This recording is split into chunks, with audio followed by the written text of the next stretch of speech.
नमस्कार, मैं सुधाकर त्रिपाठी, जिला संत कबीर नगर, और आप देख रहे हैं अवधपुरी न्यूज।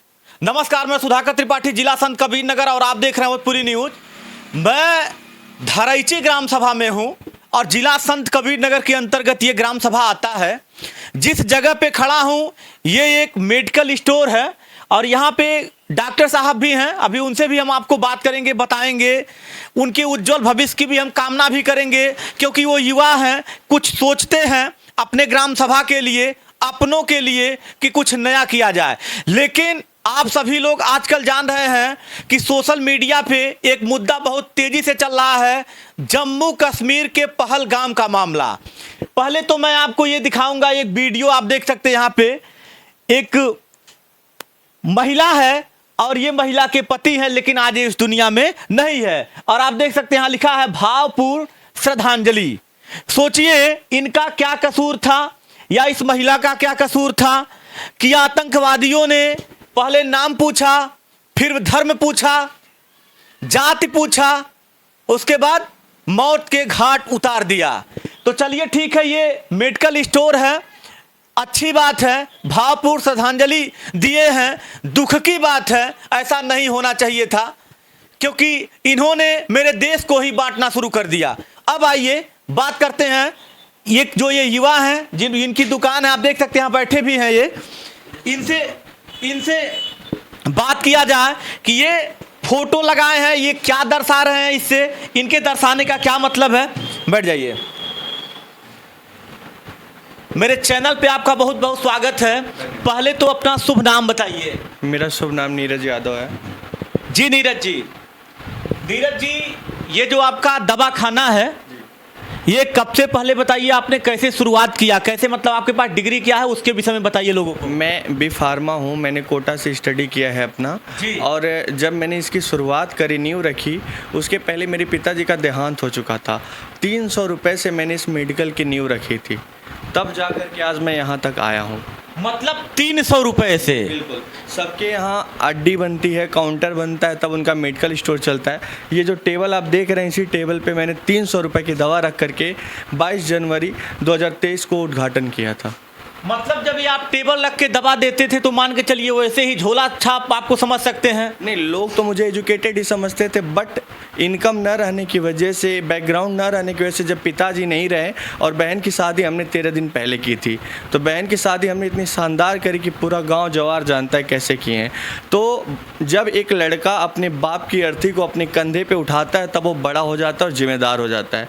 तो इन सारी रिस्पॉन्सिबिलिटियों को समझते हुए और गाँव को देखते हुए कि यहाँ पे कोई सुविधा ऐसी नहीं है कि अगर रात बिरात किसी को दिक्कत हो जाए तो उसको सुविधाएं मिल सके, इसलिए हम यहाँ पे इतना प्रोग्रेस किए। मतलब ये चीज़ आप देखते थे कि मतलब दवा खाना मेरे वहाँ नहीं है, किसी को कोई दिक्कत हो जाए तो ये आपके दिमाग में चलता था। आप शिक्षा के विषय में बताइए पहले, शिक्षा मतलब कहाँ से कहाँ तक आपकी शिक्षा है? शिक्षा तो मेरी 10वीं क्लास में मैं विद्या मंदिर का टॉपर रहा हूँ। अखिलेश यादव जी ये लैपटॉप दिए जो आपके सामने रखा हुआ है, उनके हाथों मुझे मिला है। फिर अखिलेश जी के? अखिलेश यादव जी क्या? जी, मुझे लैपटॉप मिला। फिर 10वीं से मैं कोटा गया एलन कोचिंग इंस्टीट्यूट में तैयारी करने।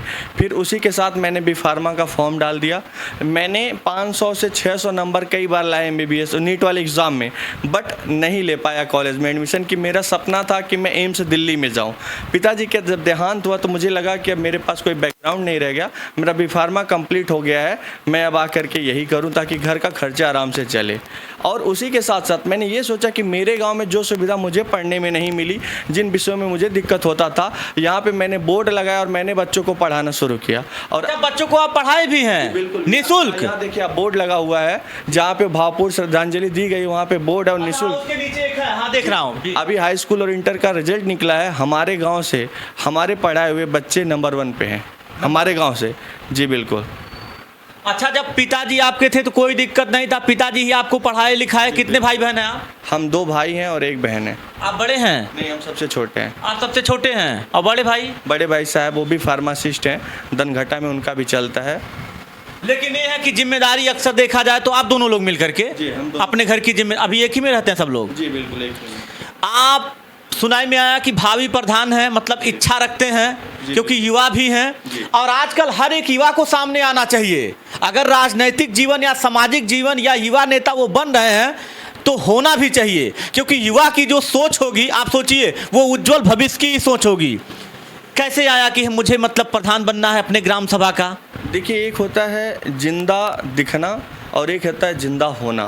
कोमा में जो पेशेंट होते हैं वो जिंदा होते हैं, लेकिन हम जो कर रहे हैं समाज के लिए कर रहे हैं, आप जो कर रहे हैं समाज के लिए कर रहे हैं, ये जिंदा दिख भी रहे हैं भी और दिख भी रहे हैं।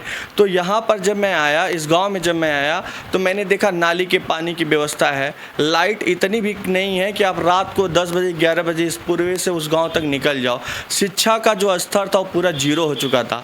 यहाँ के बच्चे जो थे, इनके माँ बाप इनको कहीं से दिन रात मेहनत करके जो 2 रुपए लगाते थे, वो बच्चे समझते नहीं थे, जा करके गुच्ची खेल रहे हैं, गुल्ली डंडा खेल रहे हैं, उसमें लगाते थे। और यहाँ कोई भी बहन बेटी जा रही है, उनके माइंड में सिर्फ यही रहता था अश्लील वीडियो देख करके कि हाँ, हम उन बहन बेटियों के साथ क्या क्या वो करें। लेकिन जब से हम आए, इनका स्तर पूरा का पूरा चेंज हुआ। और जो प्रधानी का मामला था, उसमें ये था कि अगर नेता अच्छा होगा, लीडर, घर का मुखिया अच्छा होगा, तो परिवार के बाकी सदस्य अच्छे होंगे। मैं आया, मैंने 50,000 रुपये की लाइट इस कोने से लेके उस कोने तक लगवाया। अब हमारे गांव में अगर आप रात को 2 बजे जाएंगे तो पैदल आराम से निकल जाएंगे। हमारे गांव में अगर बच्चे कोई प्रोग्राम करते हैं तो हम निस्वार्थ, हमको कुछ मिले या ना मिले, हम वहाँ पर भी मदद करते हैं। कोई भी बच्चा कोई भी सब्जेक्ट की जानकारी लेकर के आए कि भाई ये क्वेश्चन नहीं आ रहा है, उसकी भी मदद करते हैं। रात को आप 3 बजे 4 बजे अपने घर बुलाइए कि मुझे प्रॉब्लम है, मेरे पेट में दर्द है, मुझे ये समस्या है, मैं इलाज करने आता हूँ। यहाँ तक कि ठंडी में लोग सोना पसंद करते हैं, किसी के घर नहीं जाना, लेकिन मैं ठंडी में भी जा करके 2-2 बजे इलाज किया हूँ। नहीं, होना भी चाहिए। तो मतलब वहीं से आपको जागरूकता आया कि ठीक है, कुछ पद भी मिल जाएगा तो काम करने में और बेहतर रहेगा। बिल्कुल। बहुत लोग पैसा भी नहीं दे पाते होंगे, बहुत लोग ऐसी समस्या आती है लोगों को। देखिए, मैं दवा करते हैं आप? मैं इलाज करता हूँ। मैं आज तक आप किसी को भी उठा करके पूछ लेंगे, इलाज करने के बाद मैं पैसा मांगता नहीं हूँ। मैं वहाँ से चला आता हूँ चुपचाप। आपने दिया तो ठीक, नहीं दिया तो भी मैं चला आता हूँ।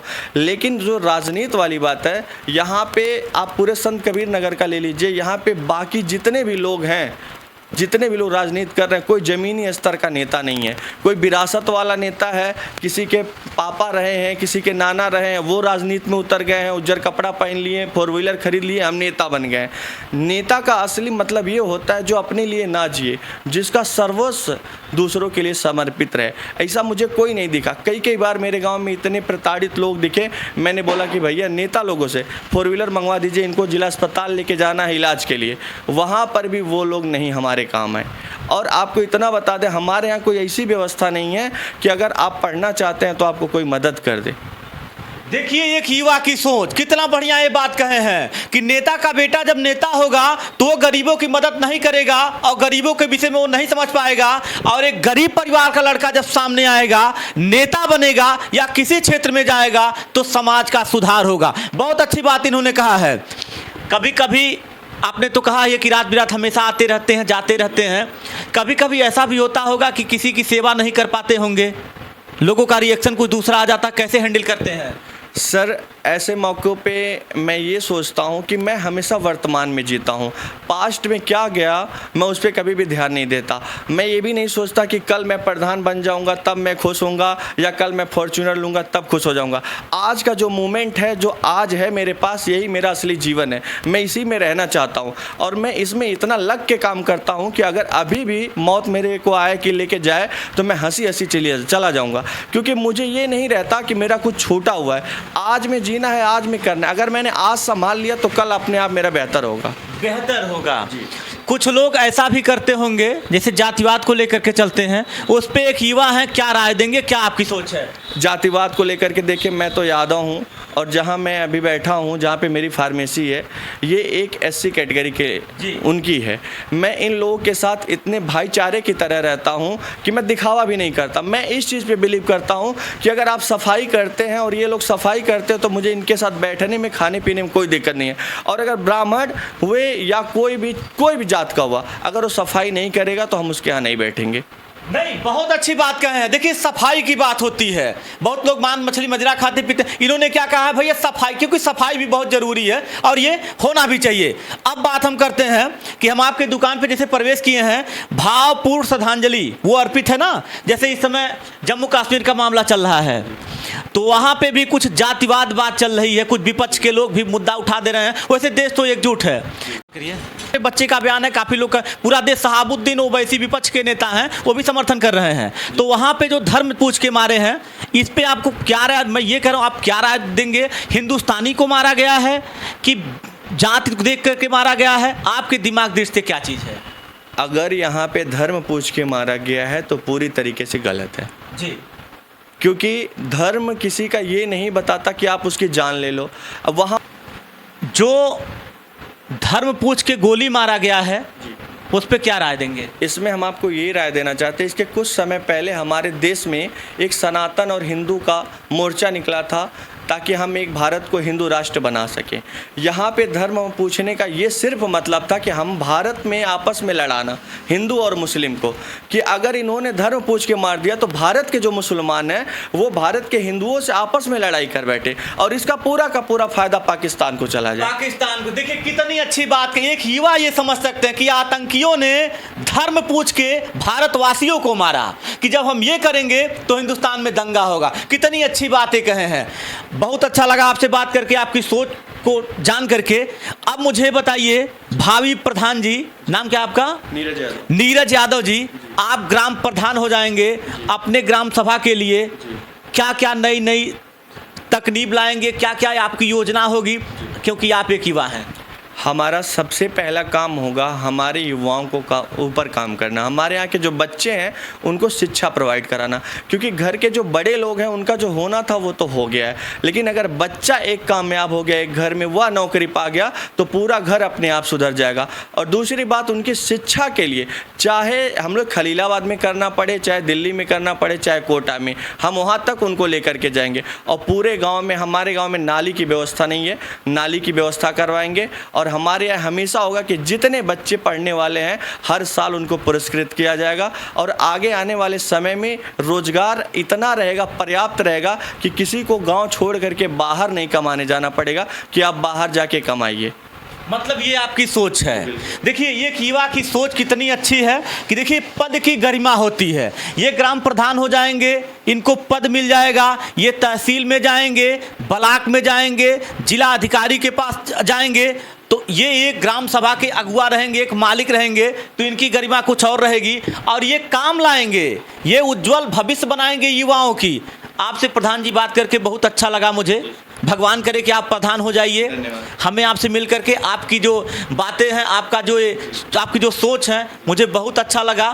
क्योंकि यही हाल है दोस्तों, कहते हैं ना कि चित्रकार स्याही से तस्वीर बदल देता है, ये युवा वर्ग है। अगर ये युवा वर्ग जागृत हो जाएगा तो देश की तकदीर बदल देगा। तो हमारी शुभकामनाएं आपके लिए, आप ग्राम प्रधान बन जाइए और अपने गांव के लिए अच्छा काम करिए। मैं सुधाकर त्रिपाठी, जय हिंद।